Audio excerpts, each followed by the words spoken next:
Well, hello everyone, and welcome to another episode of the TFTuesday Podcast. My name is Zill. It's good to have you all back here again this week.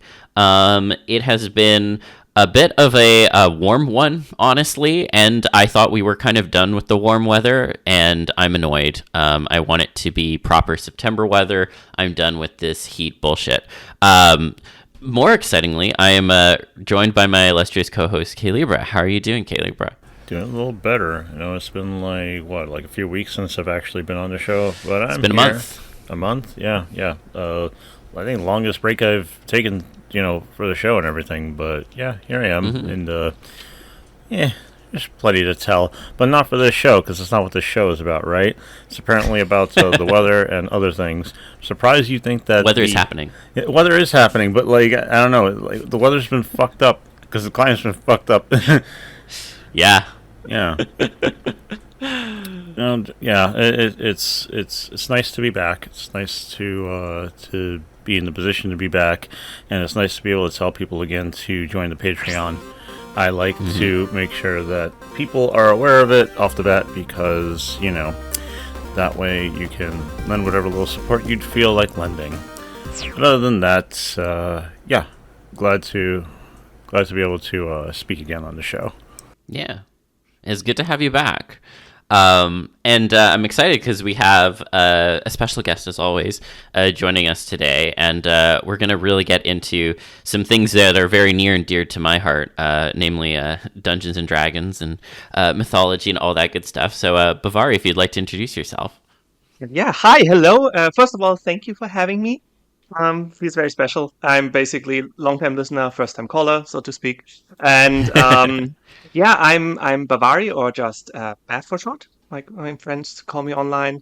I am a artist in my free time. I draw a lot of D&D and fantasy stuff, some transformation, lots of NetCipher work stuff, all sorts of things. And as you can probably tell from my wonderful accent, I hail from the southern part of Germany, small town, very picturesque town with a castle and a medieval church in the countryside of Bavaria.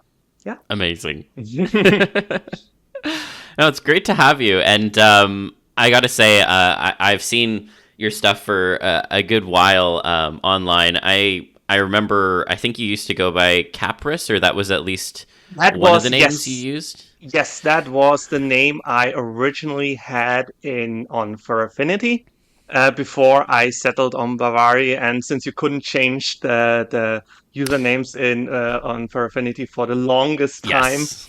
I was that there, and everywhere else I was just Bavarii. But I'm very glad that they finally made it able so you could switch. So I'm Bavarii basically everywhere now. Yeah, no, that's awesome. I'm really glad that they made that change too. Honestly, it was a long time coming, but I will take what gains we can get.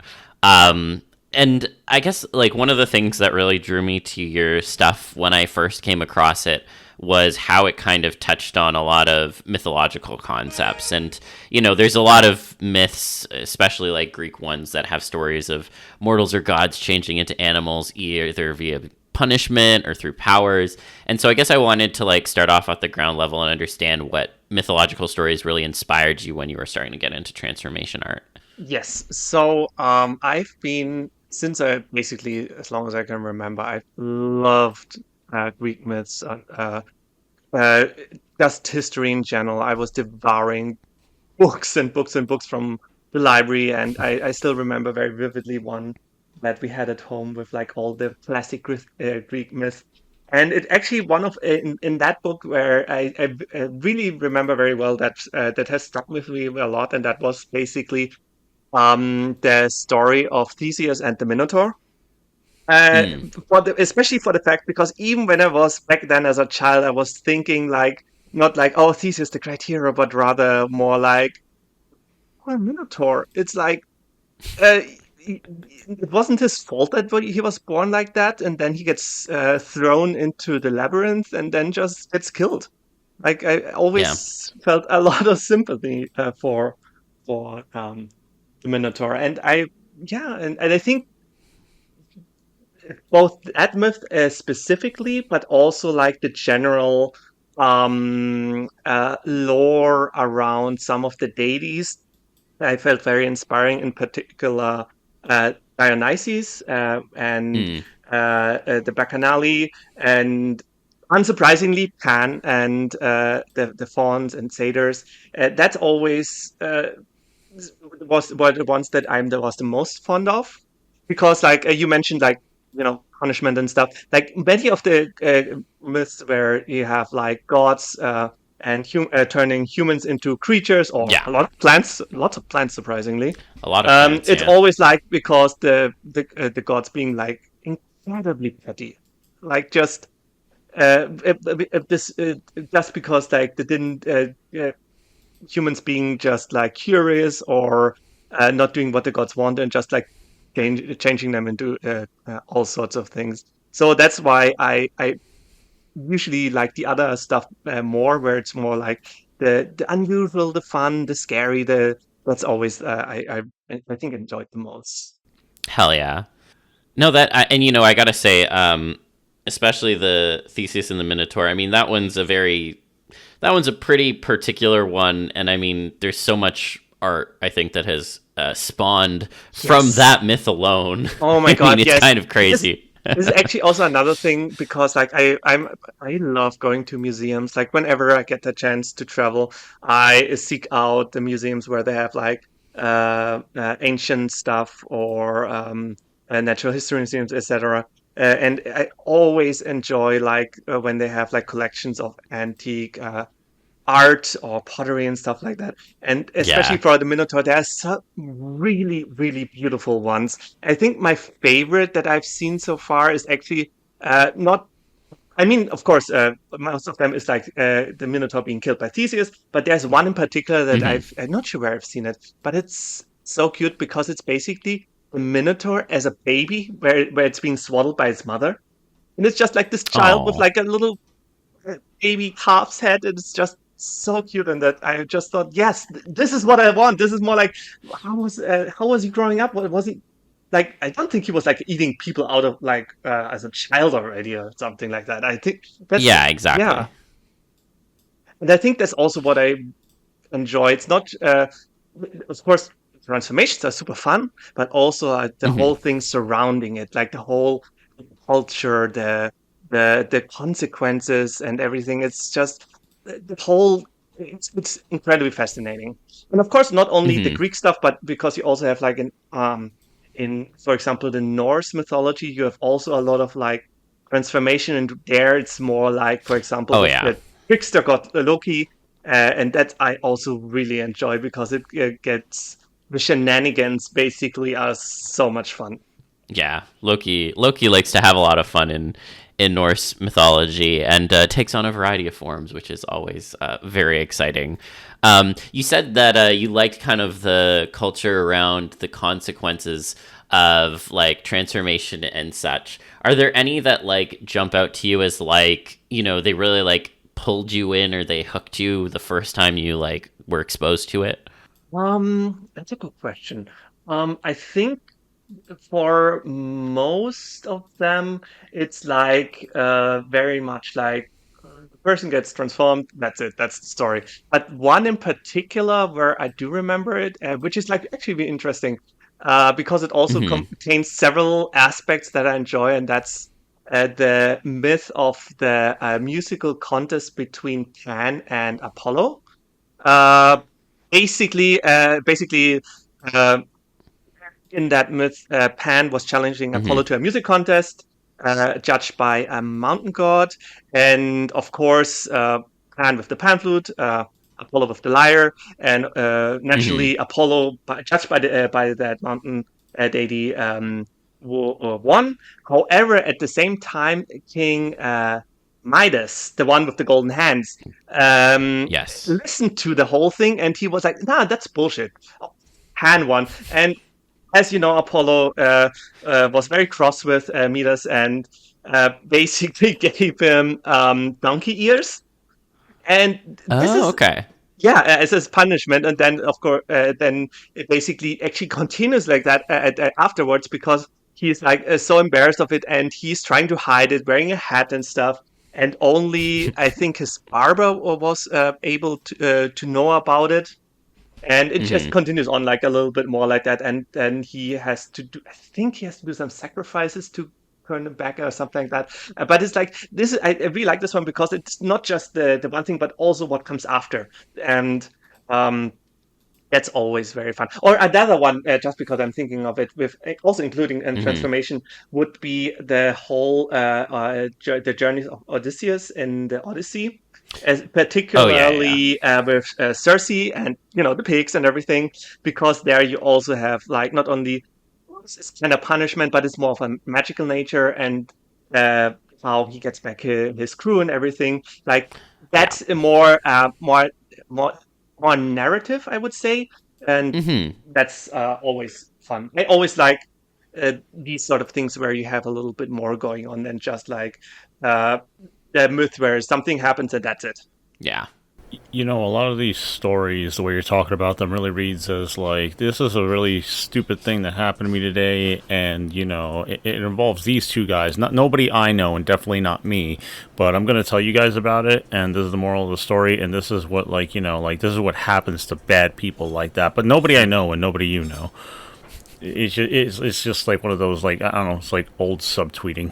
Hmm. Old subtweeting. Oh my god. Yeah, I mean, I feel like there's definitely something to be said about like, yeah, it's like those retellings of stories that happen to other people and like take this lesson away from it kind of, but the lessons maybe we take away from it is at least somewhat altered. Yeah, I think it's personally. I think it's as I have grown older, and also when I studied history at university, I really like to learn also not about only the myths and stuff, but also the backgrounds of the whole thing. I think as I've grown older, I've gotten more fascinated with like how these myths and stories came to be and what basically what meaning they had, because often they were like meant as like a warning or just like an expression of the culture, like with the gods, because that's one thing I like about the Greek gods, is that they are so human in a way, because like I as I've grown older, I've met people who can be really petty and be like uh you know uh, kind of backhanded and some things like that. So the older I've grown, the more I've seen like, yeah, they are, gods can be quite relatable in a way. Hmm. So Relatable. So like, no, because I'm Go just ahead, thinking go like, ahead. when they're relatable, I think of the gods like mostly, like you said, they're like petty and everything like that. They are pretty much pretty much like the distillation of like certain human characteristics and everything like that. So in that way, like, I mean, I guess you could apply things about them, vices, virtues, all that kind of stuff. But like, relatability is like a different thing. So like when it comes to relatability, it's like, yes, you feel their plight. I don't really think of the gods having plights. They're just petty children with too much power. Like, do you feel actual relatability with them, or are you like saying the other way, where you're just kind of like, ah, no, no, explain no. some stuff? You're right. You're right about that. I'm. I think what I meant is that I understand where these traits are coming from. Like, I mean, Ah. like a god being like, of course, completely like out of there with all the power they have. Like, it's hard to relate to that. Um, I honestly, I would relate more to the victims Mm. than anything else, because, like, yeah, as many of them, like, of course, you have like the classical uh, hubris, Yeah, hubris. um, Hubris. Yeah, yeah, yeah. hubris, yes, um, which and of course, humans doing a lot of like things that are even today we would say, yeah, no, don't do that. Um, But yeah, I think I'm more on the side of like the models in this case. Hmm. Yeah, that makes sense. Sorry, go ahead. No, no, 'cause I understand that, because as it's been like made apparent to me for a while now, is a lot of myths and legends and everything like that. They amount to cautionary tales and explanations for things that they wouldn't understand. You know, Yes. I think that's also why you have like so many myths about where certain animals or star signs or plants are coming from, or they have specific like things like attributes or something like that. Is that in many cases just like a way to explain the world? Yeah. Yep. Yeah. Would you say there's any like pulling back a little bit? Would you say there's any like particular symbols or themes from like mythology or like historical art that you like to lean on when you're looking for inspiration? Because obviously, like we've just talked a bunch about like the gods in particular from like the Greek perspective, but I'm curious if there's other like historical art parallels that you like to look to. I mean, yes and no. Like for transformation art, it's more I look for when especially when I'm doing like stuff with minotaurs and satyrs and stuff. I do like to pull like for the setting of the drawing if I do it like with a nice background or anything, or try to Mm-hmm. tell a little story in the picture. I like to pull from that. Um, with this, uh, uh, when it comes to stories themselves, I think the only one where I'm really like having finding a lot of inspiration for is like a very particular story, and that would be of one of my characters that has been with me for a while now. It's Corrigan the Goat Knight, which is basically a little guy who has like Mm-hmm. um, the horns of a goat and like other goat-like features. Who basically in his backstory was cursed, like in a classical way, by a ancient Yeah. forest spirit, and tries to find a way out of the curse. And on the way, basically helps people and becomes sort of a folk hero. So I think that story is especially inspired by these sort of like ancient themes, because it was originally meant as like in another story as like a background thing, like about legends about the goat knight in like a very mountainous areas, and where things would pop up again. But I enjoyed the story so much that I wanted to do more like directly a story about him.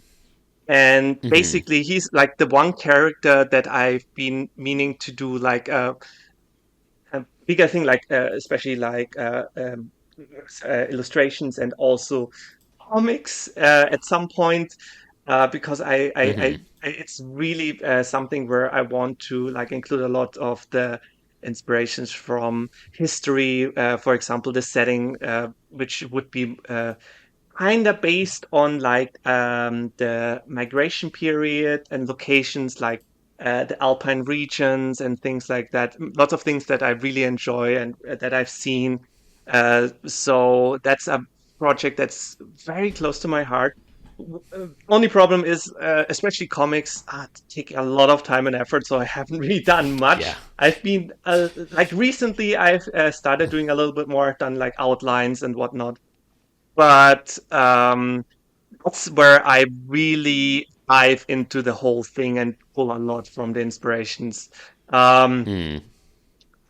and it's also like going back to the transformation part. This is like also a story where the transformation plays a very integral role, because like um, this character is not only like physically like part human, part goat-like creature, but he also Yeah. the curse also includes that he changes depending on his mood. For example, when he is afraid or panicked, that he becomes like more goat-like, and Mm-hmm. it's also part of like how do you deal with that? How are you trying? How is he trying to be brave, and how to stave it off, and how the world sees him, because he's like afraid what others might think of him, because he's not Mm-hmm. quite human, but also he's not like one of the other creatures that live in this world. So that's something I'm really excited to explore. And that's, I think, where I can really go into more of like a little bit of the drama and uh,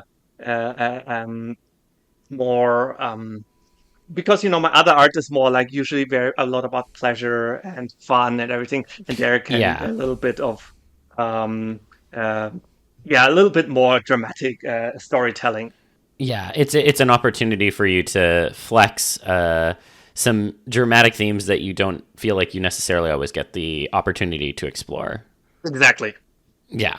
No, that makes sense. And what would you say it is about that time period that's really helped you draw inspiration for the story? Because you mentioned it explicitly, like the setting and the time period being a very important part. Yes, that's actually one of the things of the reasons, because like in the region that I'm living, you find a lot of stuff from that period, like especially like after the fall of the Roman Empire and like the development towards like what we know as the Middle Ages. It's like a time period that has left a lot of like artifacts and a lot of things that you can still see here, and that always has like really fascinated me.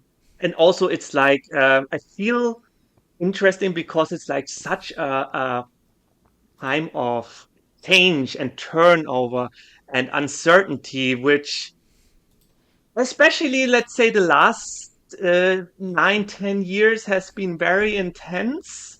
So that's also something that I use to work through that a little bit, I think, because it's like Yeah. um, not only working it into the comic, but also like realizing that this is not only the only time where things have been changing a lot and uncertain and everything. So I feel like this is my way to process the whole thing. Yeah, you map it out on a different character, a different time period, but you take away from it the lessons that you're hoping to gain yourself from what you're currently dealing with. That makes sense to me. Yeah, it's also really interesting because like looking back, I the whole like the time when I started doing transformation art, as well as when I came up with Corrigan and a lot of my other characters that I'm still using, and also that was like pretty much the 2016, 2017, which was also like personally a time of like a lot of change because I finished university, I had my first job, I moved out. Like there was like a lot of things in my life, and I think that also kickstarted a lot of that. So I think that there's a lot. I can't like pinpoint it like 100%, but it definitely feels like there's some relation to that. That there's like a lot of connections, like why I started doing this sort of art, and also like the characters that I came up in this time. That's still stuck with me, and that I still really much enjoy to this day. Yeah.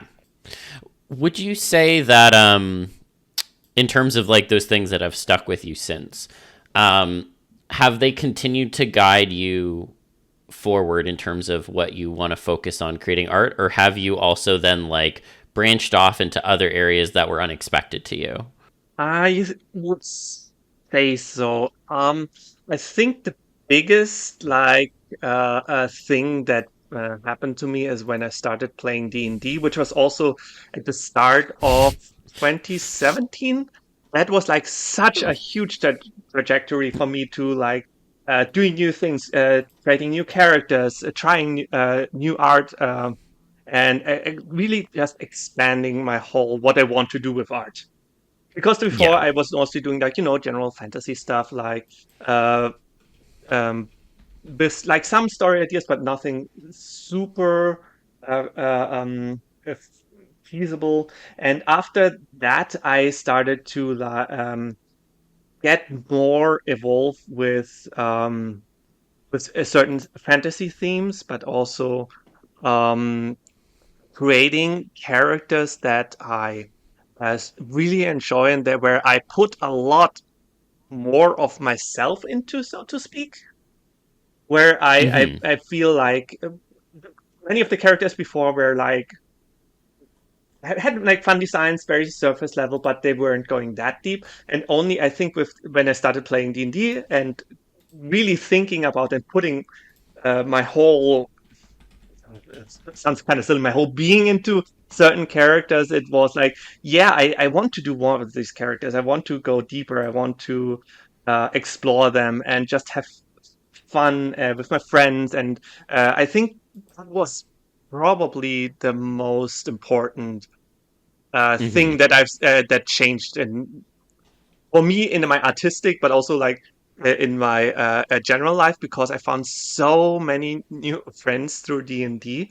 Basically, I have one friend group that I we basically uh, we are all artists, and we took part in a zine, and then we were like, hey, how about we play some D&D? Would you like to do that? And then one thing led to another, and now we are like super best friends for the last Oh, that's 6, 7 awesome. years.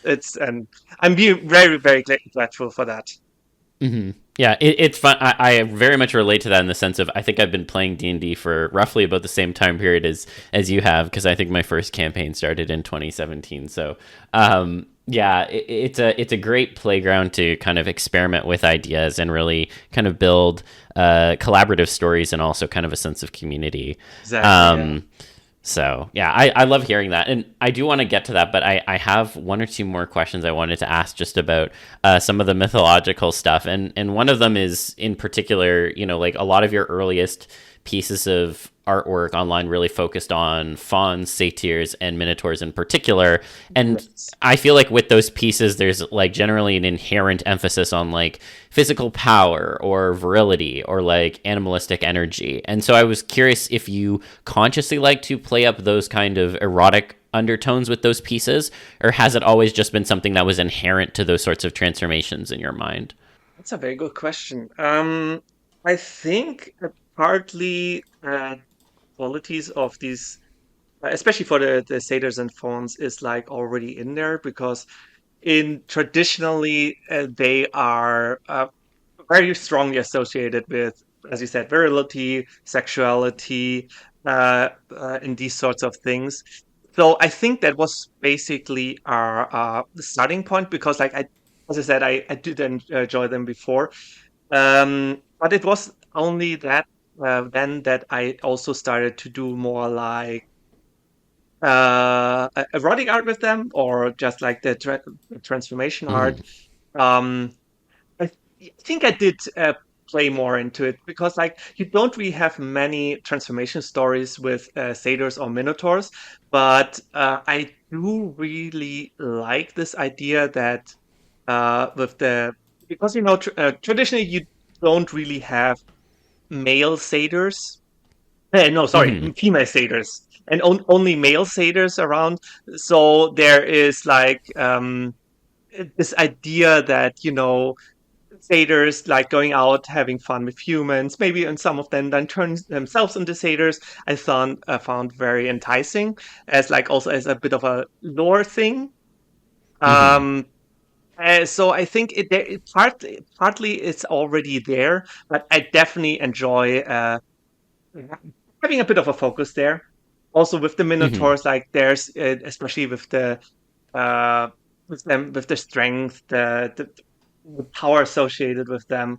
So that is very like, especially when you have like something like a big minotaur, and then like the more with the smaller frame, the humans. It's just a very much like a combination I really much enjoy in Not So Heroic Hmm. art.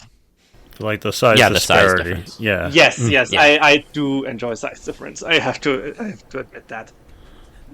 Okay. What do you like about it? Because like I found myself liking the size difference thing too, but for like certain reasons. Like, do you understand the reasons that you like it a little more deeply? Because like I think that for a lot of people, I think it could come off strictly as like just some vague like kink or something like that.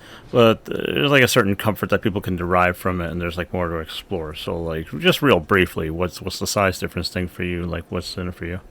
I think it's just visually very pleasing, especially when you have like a certain contrast in the characters. When the Minotaurs with their fur and their hoofs and everything, and the humans with like the more uh, with their more um, what's the word?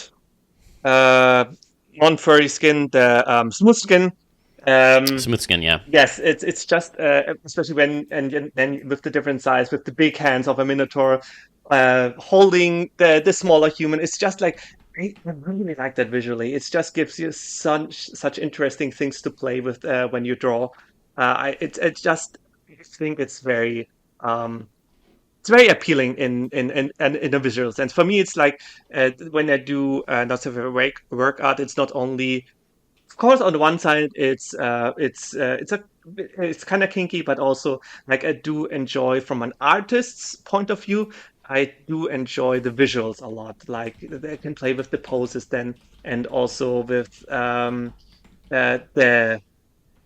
fact that, especially when one partner is very big and the other one's very small, that the bigger partner, for example, has to be more careful with the smaller partner. Mm, So you have like a big, strong character who has or tries to be gentle.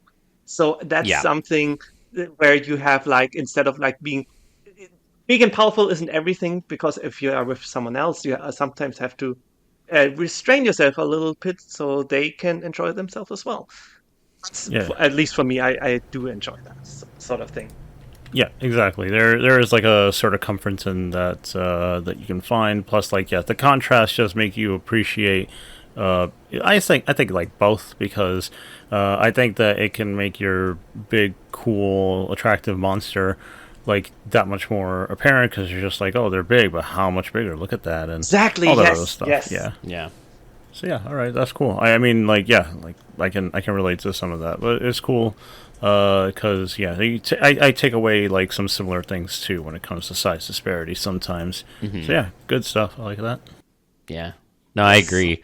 And I guess I'd be curious to know this because obviously that linkage to lust and hedonism in particular is always very tied to satyrs. I think like you look at like art history and like the mythologies in which the myths in which they show up, like that's almost always there. Do you ever find that to be a bit tiresome or like find yourself looking to subvert those tropes, or is it a comfy kind of association that you like to go back to? Um, that is actually a very good question. I don't find it tiresome. I think it's, of course, very obvious Mm, a lot, but I definitely do like to. It's something I like to come back to, because it's just fun having like silly satyrs having being very open about their sexuality and having fun. That's something I really enjoy. But I do enjoy also exploring other aspects of their life, because going back again to the origin of satyrs, which I find really interesting, because you have actually hmm. technically two origins. You have on the one side the satyrs and on the other side the fauns, because the satyrs Yes. are originally the companions of Dionysus, and originally they weren't actually that uh, but we imagine as satyrs, but rather just like ugly, kind of ugly guys with like horse tails and pointy ears. And it was rather the fauns, which are more connected to Pan, the god of the wilderness, and the shepherds and the forests, Right. were the goat-legged ones. And only over time they started to merge, and that's why we have like satyrs and fauns basically interchangeably today. And I think Hmm. one aspect that I find really interesting, and I feel like has been more prominent in general pop culture, is like that connection to nature, especially for example in D&D, where you have them very connected to the Hmm. Feywild. Um, so I think it's like in both the sexual parts, or the debauchery, the partying, the reveling is part of it. But I feel like it's also interesting to explore the other parts, like Hmm. the connection to nature, and also how their culture is, because Yeah. that's, especially in fantasy settings, that's something I think is interesting to get deeper into. Like, for example, me and my friends, we are doing a sort of kind of mini campaign at the moment, where it's basically, oops, all satyrs, like everyone plays a satyr.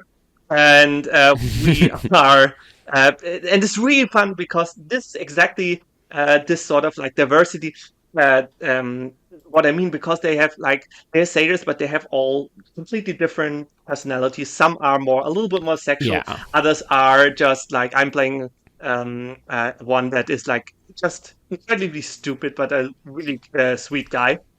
Um, Hmm. The uh, himbo. well, he's not really like buff. He's just like like a gee, I can show you real quick if you don't mind.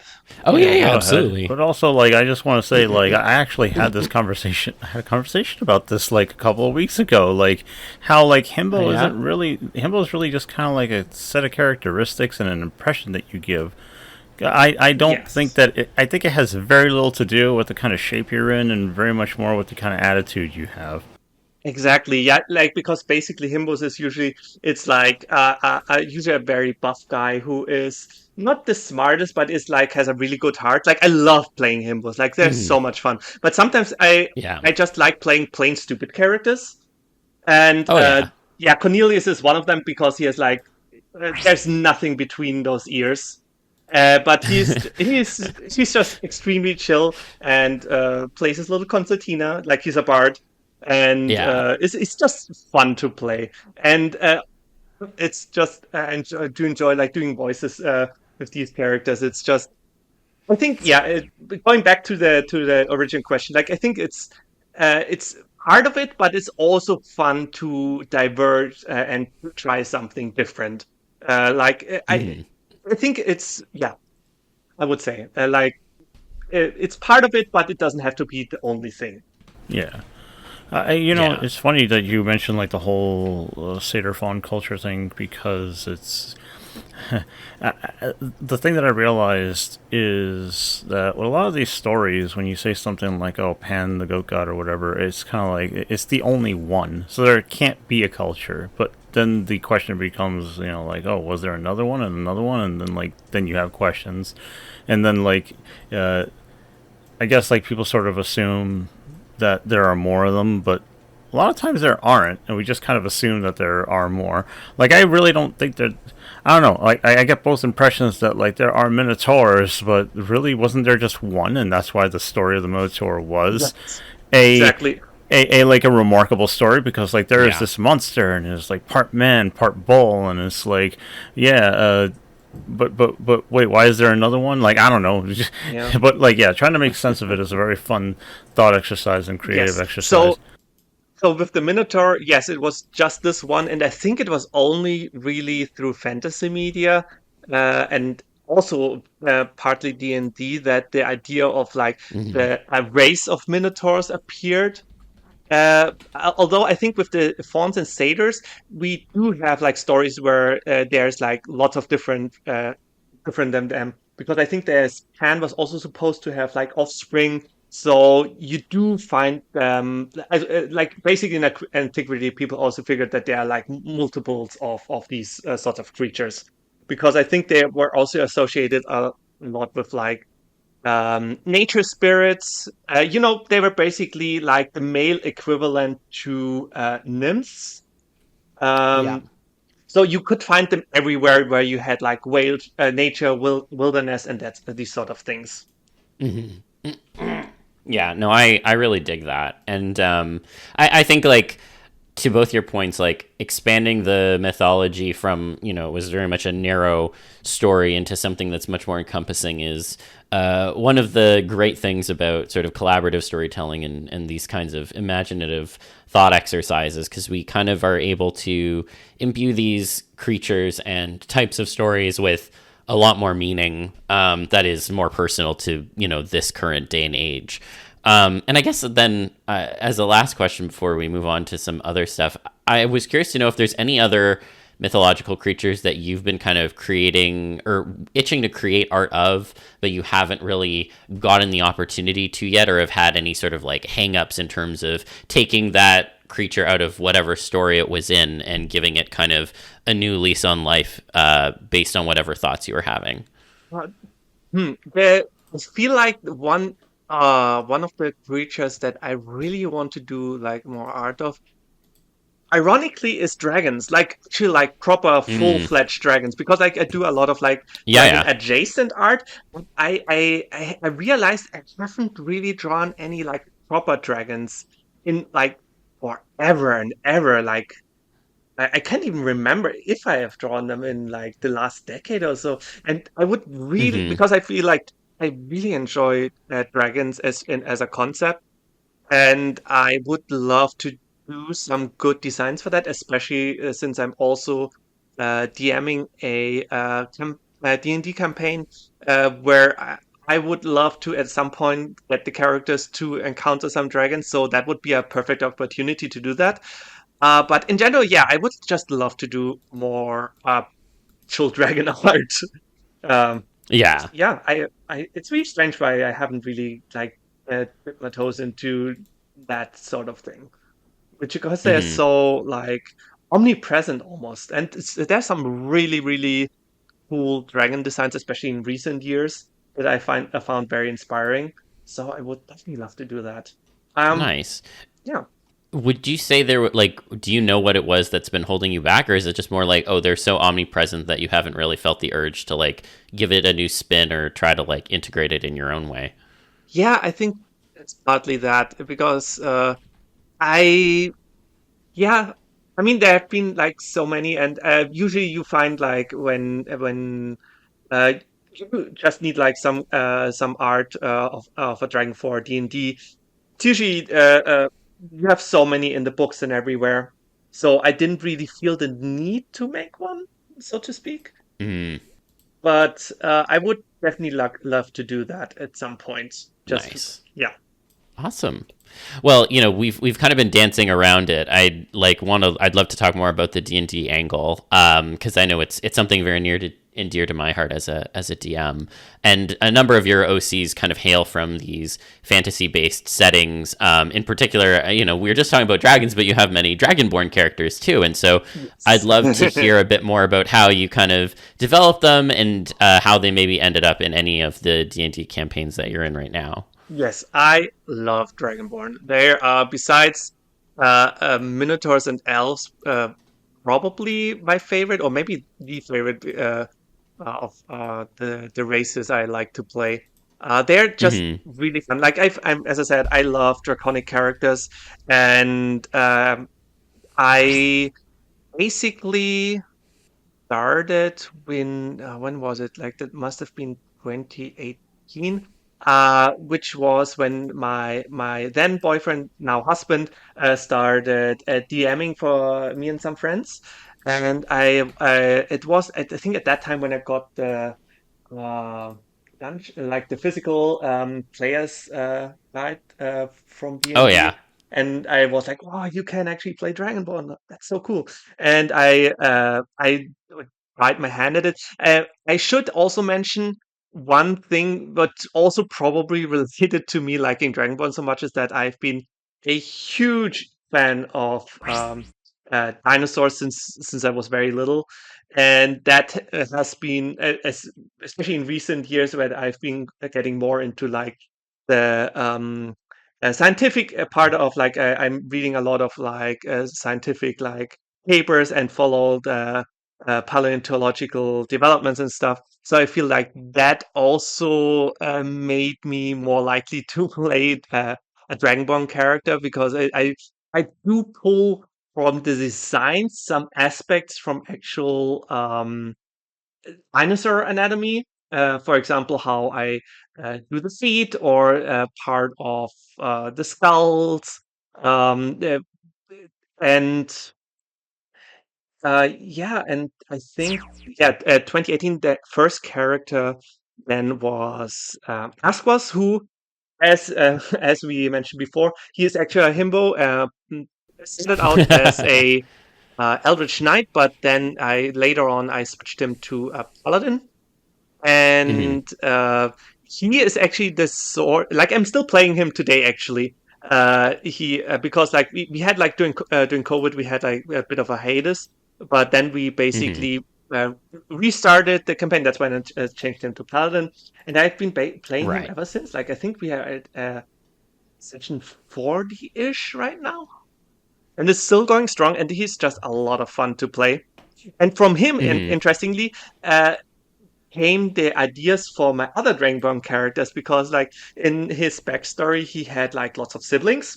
He was like Ah, fourth out okay. of eight, And then when I started playing with the group that I mentioned before, the artists that I met online, I was like, oh yeah, I could play another Dragonborn. What if that Dragonborn is one of the siblings of Asquas? And that's how I came up with Rayo, which is a swashbuckler, um, kind of a bastard, but a lot of fun. And basically from there, I made like a whole family tree. And so whenever I feel like I'm playing a Dragonborn character, I pick one of the siblings or one of the relatives, and so basically have like a whole background lore for the character. So whenever I play one, I already have like the part of the backstory and the characters in that setting, which is like a lot of fun. And yeah, I think right now I'm playing Asquas, I'm playing Ryo. I've in one shots I've played also their older sister Chispa, which is really fun because like the brothers are kind of chaotic. They're um, a little bit all over the place, while the sister is like the serious one. So that is a lot of fun to have like more of a female, but also very straight laced characters. Well, straight laced, she's of course not straight, but it's a lot of fun to have these family dynamics and just also again develop like the culture and the backgrounds of these dragonborn because they are in most in this setting they are based in more a colder region in like family Hmm. clans, so you have more influences from Nordic cultures in like the visuals and everything. So that is a lot of fun to play with as well. Yeah, I think the first time I was introduced to that, like the relation between the three, you did these two pictures during Pride Month that Yes. really stuck with me. I just put them in the recording chat, and yeah, I feel like that really encapsulated the vibe that I was getting, and at least from like the art from a distance, I was like, this really like crystallized it in my mind. Yeah, it's a lot of fun, and yeah, I think I definitely intend to down the road. I definitely want to play more Dragon Ball characters. They're just like visually so much fun to draw.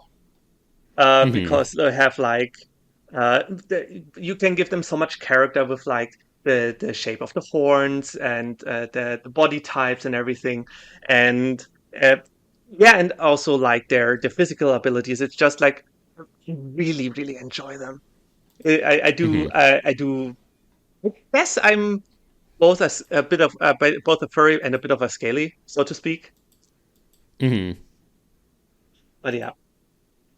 I still think that the distinction is apt, but like it gets frustrating after a little while because it's all under the same banner anyway, and the Yeah. furry scaly thing. Yeah, no, I do think they all basically fall under the same umbrella. But Yeah. then, I mean, to pick on that a little bit then, because I think I have seen that turn of like a lot more like Dragonborns or Draconic forms and vibes like being more prominent in some of your stuff lately, partially in part probably because of the D&D angle. I was just curious if there was a particular shift in your thinking that led you to focus on them more, or was it more just because, well, I've made these characters and now I'm just getting more like into their stories and such? Um, I yeah, I think it was really the stories. Like, I mean, I've also when I started playing D&D, I've also enjoyed a lot of art from different artists uh, with the depiction of Dragonborn. But I think it's really what really draws me to them is both their aesthetics, but also really Mm. the characters and the family dynamics. It's just something. As someone who has two younger siblings themselves, is a lot of like I sometimes I see myself in these dynamics as well. So that's always Mm. like a nice callback to that. But Yeah. yeah. No, that's awesome. And I guess then I'd ask, would you say that like, because some of your characters like Asokas and I'm gonna butcher this name, I apologize, Lewin, I think. Llewellyn, yes, Llewellyn, yes. Llewellyn.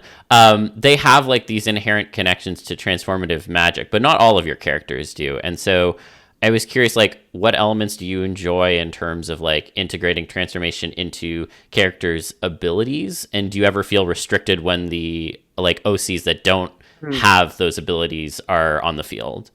Yes, Llewellyn, for context, he is a Firbolg, so he is also on the spectrum between human and uh, animal-ish, with Hmm. like with the sort of like cow-ish nose and the ears and the little tail and the furry and his fur is he's I would say the one I use transformation the most because he's a druid, and druids in D&D are just primed for good transformation stuff with like the wild shape abilities.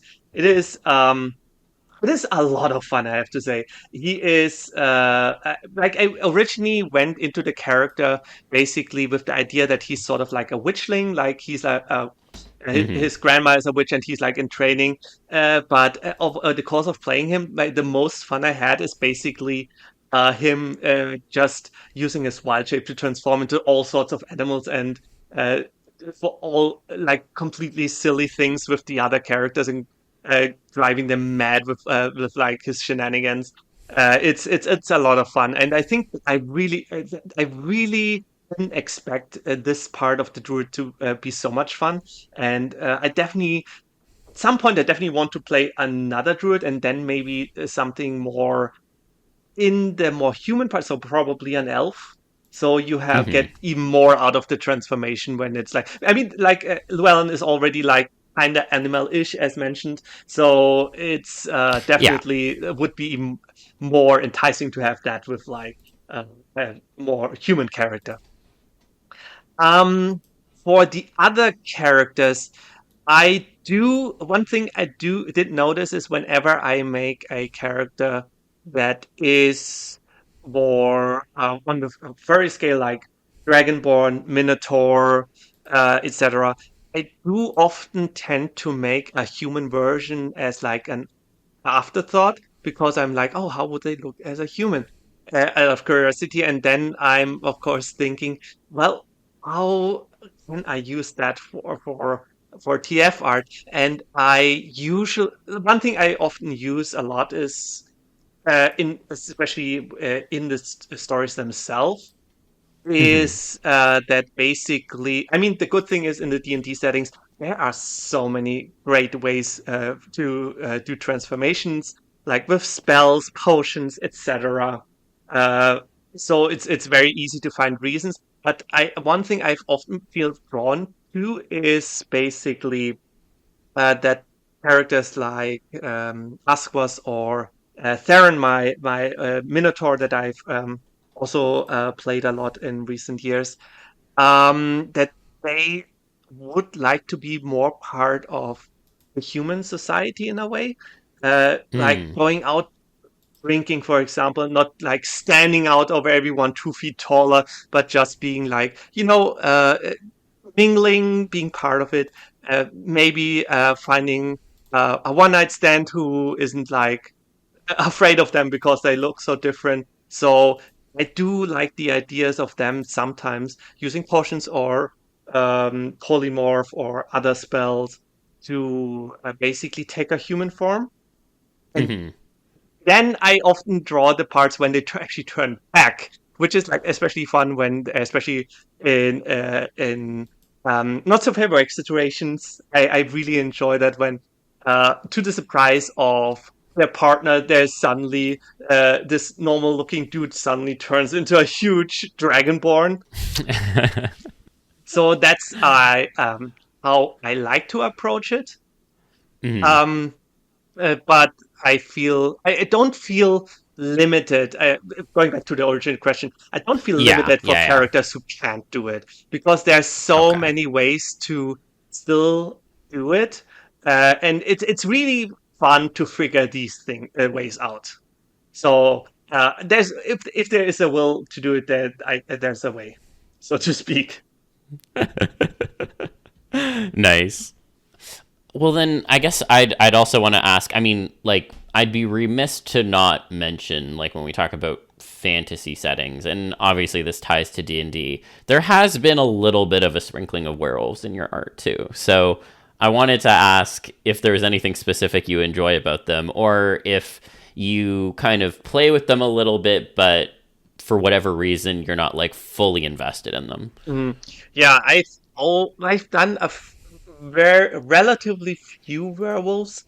I think it's the weird thing is it's partly probably because I'm more of a cat person. Like when we grew up, we never had dogs, we only had cats. So Right. dogs or wolves, which I feel like a lot of people are the reason why they enjoy werewolves or furries who are wolf or dog adjacent characters. So for me, that was never that interesting to start with, I would say. Mm-hmm. It was only relatively recently with one certain character who is basically his name is Ivar. He is a elf, which is also something I enjoy. Which because not to go on too much on a tangent, but I feel like the typical, very graceful, slender, twinkish, like Lord of the Ring elves and how they're often depicted. They're nice, but I also sometimes do like enjoy elves in more buff, more muscular ways, which are also very fun. And with this character, Ivar, I for the longest time I didn't really know what to do with him. I loved his design. I had a general idea Mm-hmm. about his setting, but I didn't really have like a point for him to know in what direction I wanted to pull him. And at some point, I'm not sure what the reason was. I thought, yeah, it was like I think it was way back in the days of when for the Tumblr purge. I answered and asked about him, and I thought would be so funny. Like, what if there was like a werewolf who was allergic to dog hair? And so I drew him basically transforming into a werewolf and just being like completely runny nose and sneezing and stuff. And I thought that was really fun.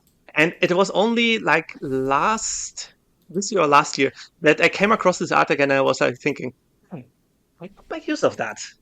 And from there, I basically started to develop the idea that he is basically uh, a werewolf, and I really enjoyed the idea that he's not like your traditional, very wolfy werewolf, but he's more his design based on like a Shiba Inu, Mm-hmm. which are the dogs I probably enjoy the most because they're so cute and I love their like the shapes and the colors. And from there, Yeah. I think that's how I find my approach to werewolves, which is I guess very peculiar, but I feel like this is a way where can enjoy the transformation a lot and find basically my way to do it. I would say. Mm-hmm. Yeah. No, I appreciate that. And I think like especially with something like werewolves, I mean, it's funny. I feel like we've talked about it a few times in a row, but like I feel like everyone has kind of their unique connection and take on them and how they like it and what they do like and what they don't like. So if anything, when it comes to your own art put, you kind of just have to make it the way that you will most find it interesting, be it mixing Mm. it with like a dog breed like Shiba Inu or a variety of other ways to do Yeah. it. So I mean, I think that if anything, it makes it more distinct and unique. And I will say that the thought of a werewolf being allergic to themselves is hilarious to me. So Yeah, I will say, like, I do really enjoy lots of other werewolf art. Like, some artists doing really yeah. amazing jobs.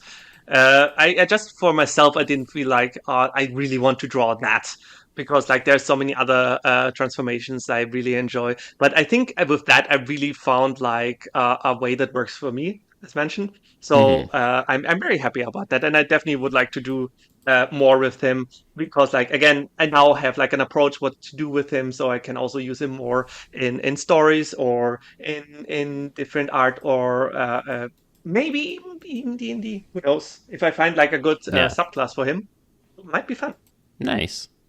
Awesome. Well, I know there was one other area kind of I wanted to pick on a bit more, and I know we've talked about like some of the fantastical creatures angles on this front, but when it comes to like just more generic animal or anthro animal transformations, is definitely like a thread I've seen where a lot of it is focused on hooved animals. So obviously we've talked about minotaurs and satyrs, but like there's a variety of other animals that get kind of thrown into the mix there too, like donkeys and such. And so I was curious to know what kind of draws you to hoofers in general and what keeps up the interest in them now, particularly when you're looking at kind of the non-mythological based kind of creatures. Yeah, I don't know what it is about tooths that I find so fascinating. I mean, structurally, they're just so interesting, like both the shapes and how they work anatomically. Um, Hmm. I think, and especially at the beginning, when the first when I first did like some Satyr Minotaur transformation art, I really had a lot of focus on and these parts because and it made me actually study how these parts of the animal how they work, how the different parts are, how like the underside of a hoof, for example. You don't Hmm. really think about that, but when you draw it, you really Yeah. focus, and I really started to appreciate it because it's like such an interesting structure. And also, I really enjoy like doing the from a again from the anatomy to make it sense from turns from like a foot to a hoof, because it's especially with the ungulates, so with the even-toed Hmm. hoofs, the certain digits, like evolutionary speaking, became certain hoof parts. So Yeah. I really I really like to pull from that, basically doing it in a way that makes sense instead of it just being like that's one of the things when I see like transformation art, for example, of horses or donkeys, where it all just merges into one round, just like okay, sure. But I think it would make more sense if it's just a certain digit that uh, becomes that part, how basically how it Hmm. evolved. So that's something I really enjoy, and it's yeah, I think it's just ever since that I draw it, it's just a part that's very I always like to play with. Like it's always like a very fun part, and it's one of the ones when, especially when you start a transformation, it's very making it very obvious that something's happening. So that's always a good Hmm. place to start, so to speak. Especially where, Yeah. for example, with satyrs, where you don't really have lots of other parts that change, but with the hoofs, it's very obvious, and so that's a very fun part to play with. Nice.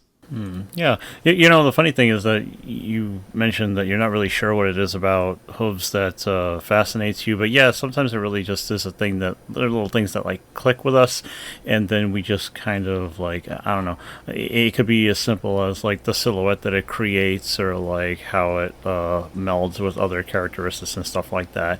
Because I find that my particular likings toward certain blending certain aspects, because hooves can look really, Mhm. really cool. At times they can make an elegance and just like a really interesting silhouette. Yeah. And other times, depending on the size, the orientation, you can Mhm. make like real power. You can make something look really, really strong with like a big set of like wide hooves and everything. It looks like they always stud whenever they hit the ground. So sometimes it's just like basic stuff like that. But yeah, I think about that sort of thing too. And the cool thing is that even though it's just like the broad question of just like, oh, you seem to have a fascination with hooves, but there's a lot you can do with them, especially since you can do all kinds of things with them. Yes, absolutely, I agree. Like, especially now that you mentioned the shapes are really fun to draw, and I think one of the most aesthetic shapes I feel are the hoofs of, like deer, for example, because they have such Mm. a strong, well, shape language, so to speak. And I really, that's one of the sort of hoofs I would also like to do more because I base mine mostly on goats and monkeys or horses, but the deer ones they have such a peculiar shape that I definitely want to do something more of that, like making maybe also a satyr based more on deer aspects, so that would be also fun. But yeah, definitely, you're absolutely right. There's so much you can like express, but with them, it's really. I think they're just a really fun part of anatomy. Yeah, absolutely. Yeah. Especially like because I do like to still experiment with how do I want the transition from like a human foot to a hoof to be, and I know Hmm. that there's a bunch of artists who try to go with what has become understood to generally be like the anatomical way with like the one digit expanding or the two or whatever, and that's its own kind of fun. But really, like Mm. I don't fucking care anymore. So like if you kind of make it look good, then again it's about the execution more than anything. Hmm. Yeah, Absolutely. Yeah, and I'd say like, if I had to pick on one that we haven't talked about a bit, like or at least more extensively yet, I think like donkeys come up a decent amount, and like you've mixed them with like satyrs a little bit too, and that's not like a traditional fantasy creature per se. But is there something particular about donkeys that you love, and what kind of drew you towards mashing them up with the satyr concept? Well, I think it's, well, I have most. I should put it out. I have mostly one donkey satyr character that I use. His name is Donovan or just Donny, and I Hmm. think the reason why I enjoyed so much is just the donkeys themselves. Um, I don't know what it is about them. I think they're just really cute creatures. Like horses are fine, but I don't feel the same way about horses I feel about donkeys. They're just Hmm. s- kind, so much smaller. They're very they have a very own sense of self, I feel like. Similar to goats, because I also really enjoy goats who are very like feisty and uh have a very own very a lot of attitude sometimes. And I feel like the Yeah. donkeys are also have like a very peculiar, and I just really like their big ears and their tails. It's just parts of them I just find very endearing. And I feel like visually in a satyr, um, these charts are can add a lot because like with the satyrs you have the horns, but with a donkey you have the cute ears and the tail. So I feel like it's a nice combination, and I'm really surprised that it hasn't really been done that much. Hmm. I think because Yeah, I don't think I've seen it very often. Sorry, go ahead. no, I was like gonna say I think because when it comes to things like satyrs, they really are strictly just thought of as like goat people or goat type people, so people don't really think outside the box very much. And when like I guess when you're into something enough, there are the people who will either stick to that and just dig into the same thing deeper. But it seems like with you, you like to expand on the category at least a little bit, even with like just things that are related. It's just like, yeah, sure, there's like satyrs are like goats, goat type people. What about other hoof things? And so like, yeah, now you want to try it with donkeys and stuff. But a lot of people do get stuck like in the same thing. They don't really get that spark, or maybe somebody else doesn't mention it. Stuff like that. It just happens that way for a lot of ideas. Yeah, and I think one of the one another aspect is that if you look at other hoofed animals, for example, horses, you immediately have like the centaurs there. Like if you go like half human, half horse centaur, like that's something that's kind of established. So when you do that with satyrs, there's like, well, we already have the centaurs. So I feel like the donkeys, with donkeys, you have like a spot there in the middle that hasn't been really done much with. So I feel like that's definitely something to expand on, I would say. Right. And yeah. Yeah, yeah. And I do like that kind of exploration because then you could just have like different fun with it, and you can have you can like mess with qualities and builds and all kinds of stuff. How much to mix more or less or whatever. Mm, You could always do that kind of stuff. It's great. yeah. Yeah. And and I have to say, I mean, there's a lot of good donkey transformation art out there, but I feel like the majority is really from human to like bleed donkey, especially with interestingly with like the whole Pleasure Island thing, which seems to be inspire a lot of that. But the thing is, I have never actually seen that movie, the Pinocchio, the original one. So I think that's why it was very news to me that because I remember like when I first looked for more art of that. I was really surprised what all the cigars and the pool bill playing meant, and only then I learned, oh, that's from that movie. That is really interesting thing to learn because, like, I feel for me it was more like a natural development from the satyr side. So that was very interesting to um, see that this is like what people enjoyed the most with donkey transformation art. Yeah, it's so interesting to see where people like come at that from, like what angle they're coming from, essentially, because I definitely feel like folks who were introduced to like the concept of donkey transformations through Pleasure Island have a very different perspective on it than, say, someone coming at it from a mythological perspective or like was introduced to it in some other fashion. I think like there's a very clear difference. Yeah. I was talking about donkey stuff last night. I was, and because I think I was talking with Dragonstorm, because he was just he was just like, oh yeah, it's like, well, I don't know why you guys don't make donkey stuff, because people will pay a lot of money for it. I'm like, because I don't like to. And he's like, well, why not? What's wrong with them? And I'm just like, because people always want like the dumb, slobbering, like, completely like amoral, degrading, humiliating thing. I'm like, I don't want to fucking do that. And like and I have already done it before, and I have decided I don't want to do this. And then he's like, I never thought of them that way. But you're right. People do want that. And I'm just like, see, I don't want to do that.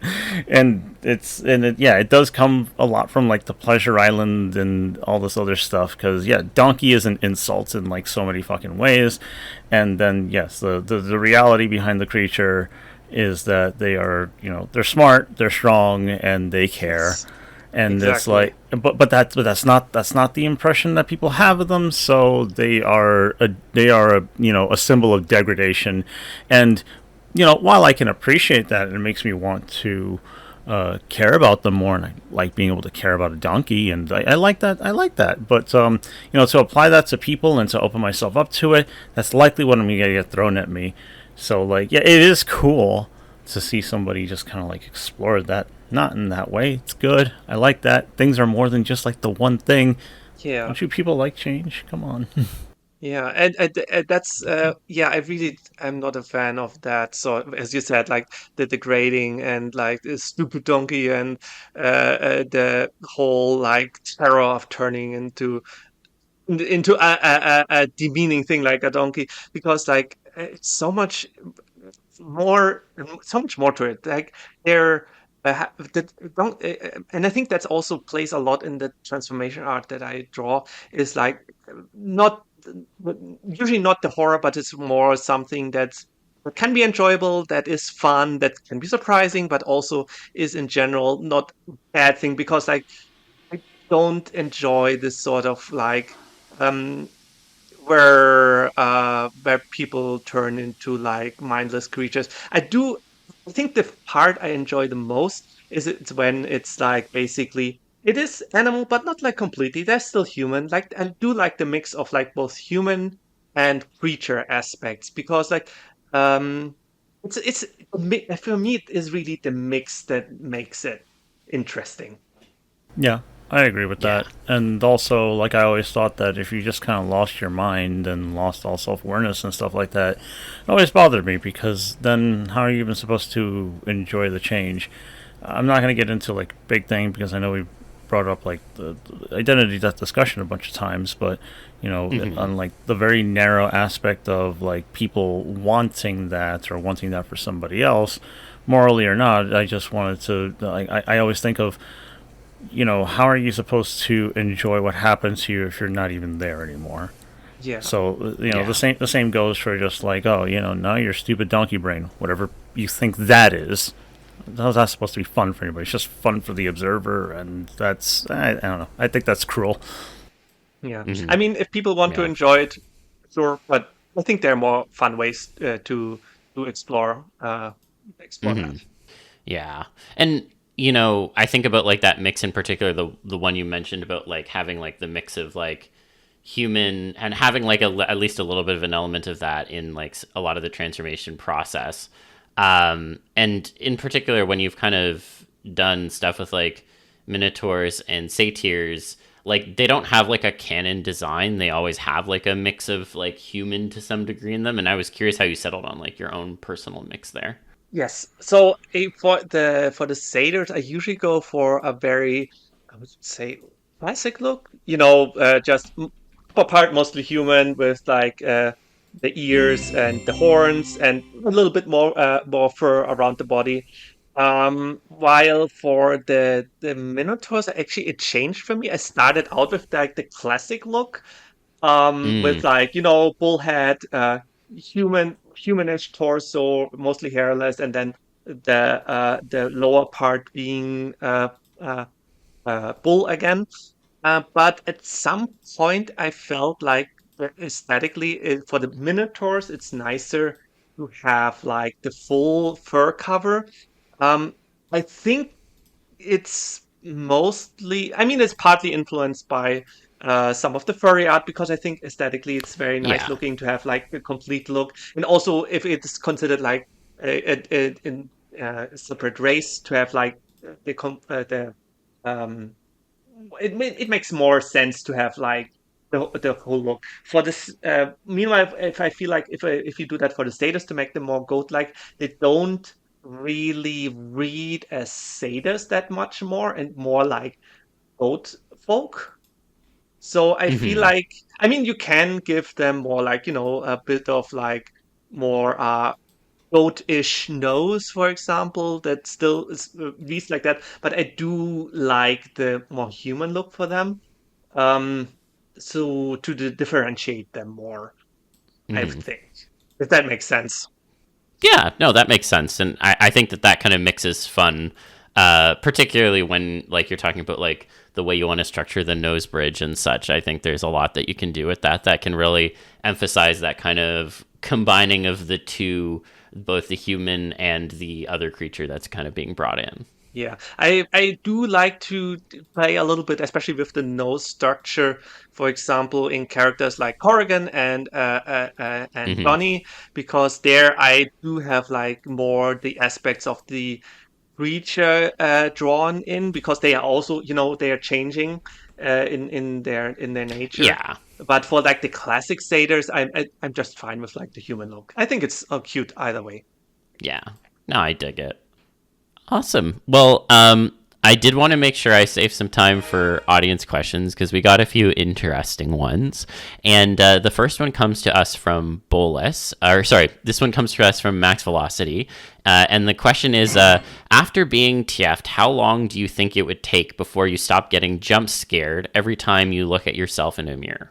So that's a fun question. I don't think it would take that long. I mean, uh, probably the first days, maybe, but in my experience, like we get used to new looks very quickly. Like, just imagine when you have like a new haircut and you walk past like in the street and see yourself in the window. First time, so you're like, who's that person? But like it very quickly we get accustomed to it. So even if there's like a bigger change, I think Hmm. we would recognize that as ourselves rather quickly. I think it would just be like, if it's not, depending how big the change is, maybe like a week before it settles in.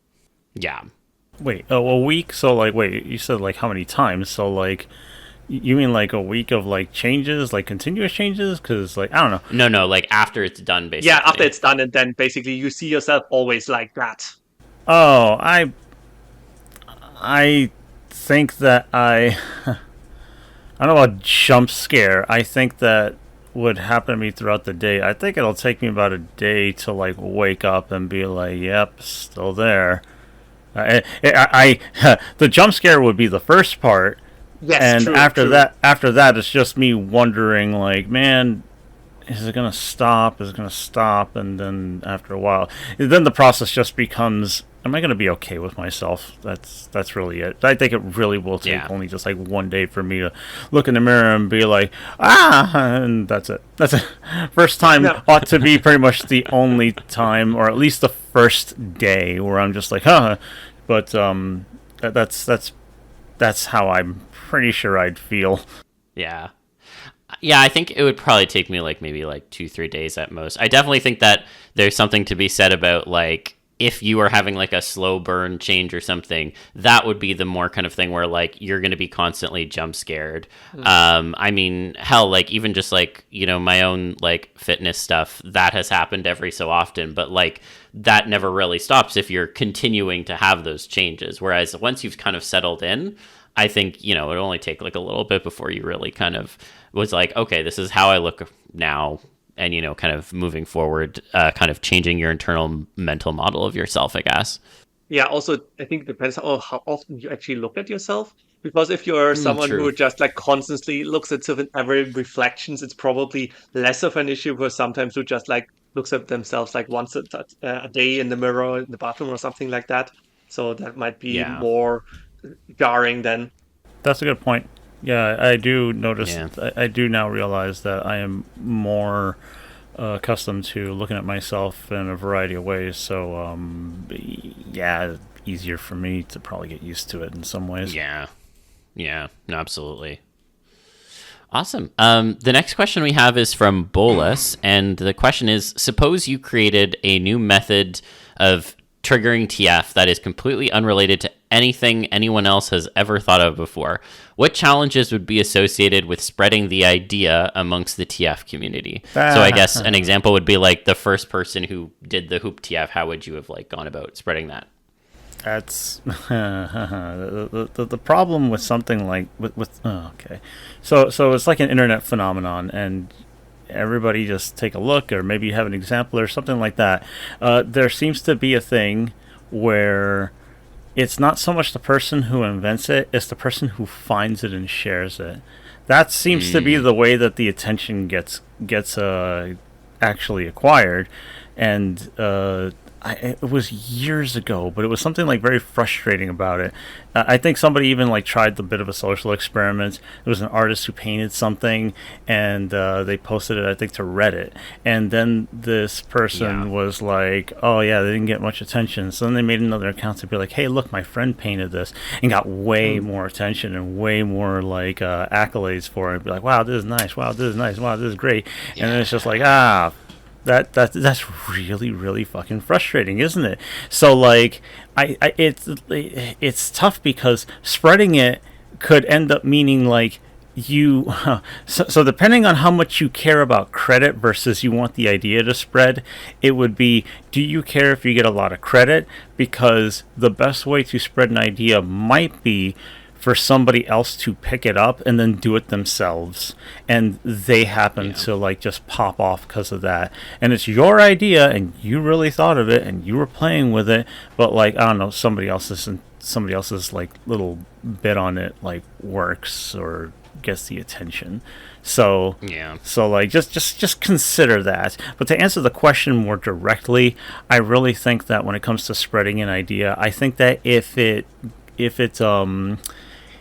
just one other person seems to be like, "Oh, look, I found out about this cool thing and I wanted to try it," right there, like that's just the way. That's just like the way to do it, and it happens with so many things, like the Dream Tiger. You guys know the Dream Tiger thing that I'm talking about? It was like on Twitter. No. Somebody had this nightmare where they saw this like really monstrous tiger. It had these like big circular like huge eyes, and it looked like the black on his face was like dripping with ink to the floor, and it looked really fucking cool. Yes, I've seen that. Yes, that. And then there was like a million fucking pieces of art around it. Everything from like just other cool stuff to other just like own interpretations of the tiger to like lots of like horny art, monster girls, all kinds of things.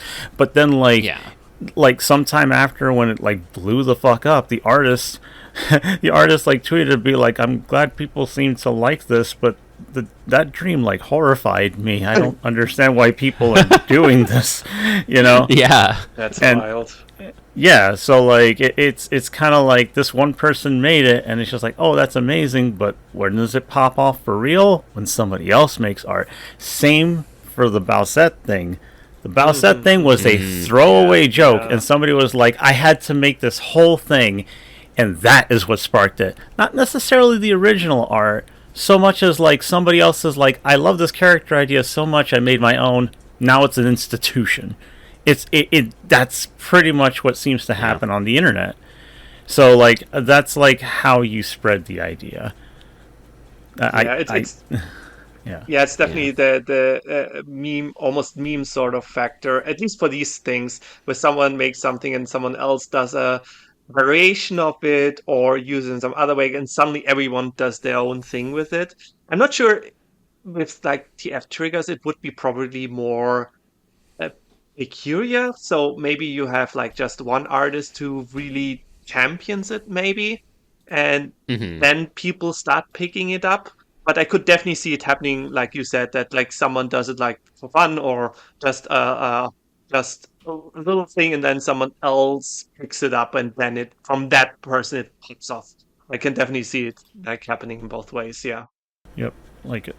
I definitely feel like that's how the hoop thing caught on, because like one day I saw like maybe one or two, and then all of a sudden it was like everywhere. Like everyone was doing art of it for like a very intense period of time, and like I don't know if it was like fully unique when it popped off in that way, but it definitely, I think you both made this point, like there's almost like a FOMO element that's being preyed upon of like, oh, there's this cool thing and other people are doing it. Yeah. Now I want to do it. And it's like just the fact that someone's already saying they've done it because they liked it from someone else is almost like a human like signal of like, oh, so this is a thing that's catching on. Whereas if you're just putting it out yourself, it's like, oh, I might find that interesting, but I don't know if other people like it the same way I do, so I'm not necessarily going to do anything. It's only when you see the second one that you're like, oh, okay, so like, you know, there's a vibe around this. Yeah, it's a thing now. So yeah, it is unfortunately a little bit uncommon to spread something purely just from your own work, and from there it comes down to like a bunch of luck, and if you're the only one willing to like go through with it. So like it's like that. It's like a process, and always depends on a bunch of things. I'm glad that some of my ideas seem to like kind of like permeate with people, but you know, it's like getting like really popular. Like it's a very different process. Yeah, nice. And then the last question I have here is from Other Side, and Other Side asks if you think there is a difference between intimate and personal when it comes to transformation, and if so, what is that difference? I think that's splitting hairs. I think I would. Okay, so there's a problem with that question for me is I don't know what the perceived difference between personal and intimate is because they have heavy overlaps. I know that intimacy implies something deeper somehow, probably because the term intimacy almost works as a synonym for sex and sexuality and stuff like that. But intimacy does for me work as an overall word that encompasses just like, you know, personal aspects. So I mean, the difference between them, I don't know. It's hard to answer that question. Somebody else can answer, maybe think of a better answer. I honestly have also a hard time because it might be because like when I see intimate in German, it's like they're almost the same word, but that's definitely like a sort of like a sexual thing or having to do with these sorts of things. Like so, I'm not sure. Like I would say it's definitely more this area and very. And now I want to also use the word personal again. That's it's really tricky to differentiate those two. Yeah, I would say the distinction the distinction in my mind is usually like something personal is with yourself and intimate is likely with at least one other person. So you can be intimate with someone else, but you can be personal with someone else.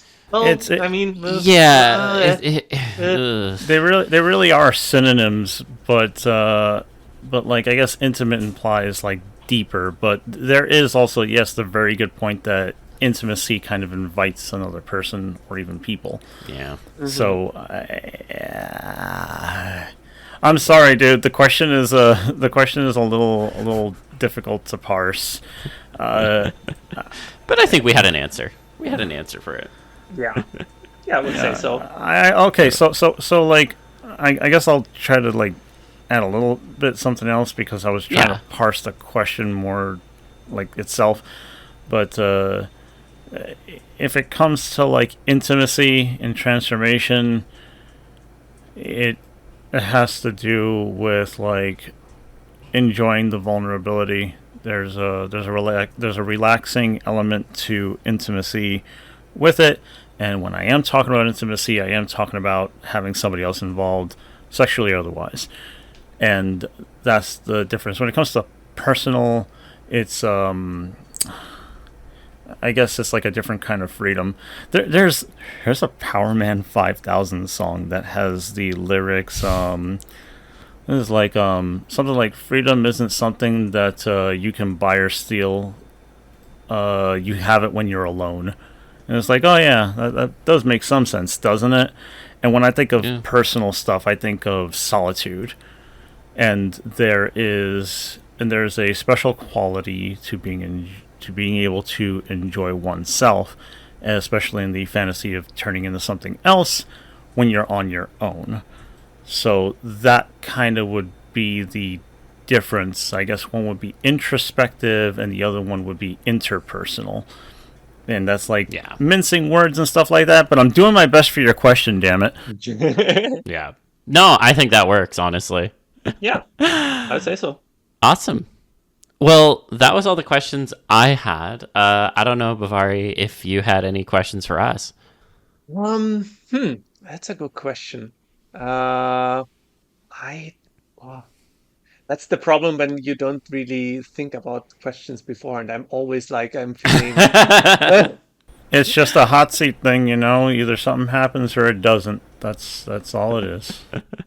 Yeah, I mean, maybe with the podcast, have you actually through the podcast and the guests discovered transformation things that you weren't aware of, or where you like learned something and were like, "Ah, neat! I actually really like that." Oh, that's a really good question, actually. I feel like when it comes to podcast guests and things like that, I haven't had that experience yet. I haven't had somebody come on with an idea and be like, oh, you know, I want to incorporate that. Mostly because I feel like if something has resonated with me with a guest or something like that, I've already been doing it or exploring it in my own way, so it didn't really feel new. But I mean, it's just bound to happen eventually, because that's just what happens. My horizons and everything and my tastes have greatly expanded over the years compared to when I started. You know, became more comfortable with certain things, and at some point there's going to be a guest that we're going to have and they're going to mention something. I'm like, oh yeah, this tickles my brain, let me look into it, let me give it a shot, you know. If anything, I feel like I'm the one who's usually trying to get other people to try new shit, and that's because that's usually what happens. But you know, it's only a matter of time. If I keep doing this for so goddamn long, it's gonna happen. Yeah, I mean, I definitely feel like I'm struggling to think of them right now, but I definitely feel like I have actually like gained at least one or two new TF interest because of the podcast. Like, I wasn't really into body swap before, but now I feel like my mind has been like open to it a lot more, and like I think I've gained more of like an understanding and an appreciation around how would I put it, like I think I've gained more of an understanding and appreciation around a lot of were creature stuff over the course of the podcast. Not to say I wasn't into it already, but I think that like because of the number of folks who have come on who have talked about it, I've gained a lot more of an appreciation for it. And then I guess like it's not a type of TF, but I really do feel like I've learned a lot more about like the mechanics of like storytelling and world building and writing just in general from like a number of the different guests who have come on that I have like even gone to kind of employ myself because of that. So I definitely feel like I'm a better storyteller because of the ways in which I've come to understand people like to approach topics like this. So that's not really a type of TF, but I feel like that still counts. I think it's a type, though. Yeah. Yeah. I do think it's a type, though. Where creature strongly implies that there is an uncontrollable aspect or a cyclical aspect, or like, in both cases, like they're both uncontrollable, but one you can anticipate and the other you kind of may not. That's why I think it's a type. Yeah. No, that does make sense. Typically, of course. Yeah.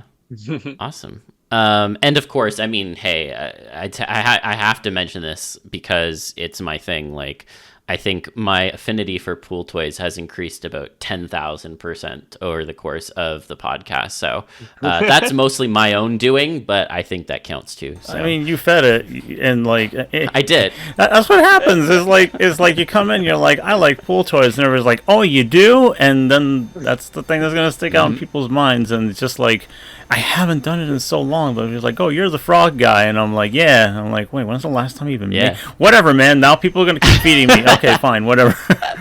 Well, even like, I mean, yeah, to that point, I mean, pretty much anytime some new good Lombax art comes out, someone will link it to me, and I'm like, thank you. This is, in fact, the content I want to see, so thank you. I'm glad you think of me. I love that because all my friends, whenever they find like some cool satyr or goat-related or minotaur art, they also immediately send it to me, and it's great. Like, for example, recently, I forgot the name of the game, was it Deadlock? It's like some shooter game. Deadlocked, yeah. And there is one goat character, and several people sent it to me, and I was like, yes.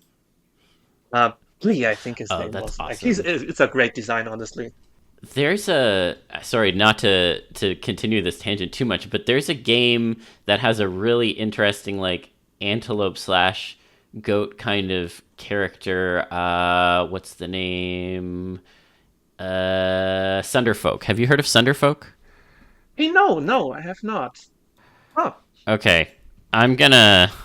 So for folks who aren't aware of this game, it's got some really interesting anthro character designs. It's a tactical RPG, and it's like a team-based game.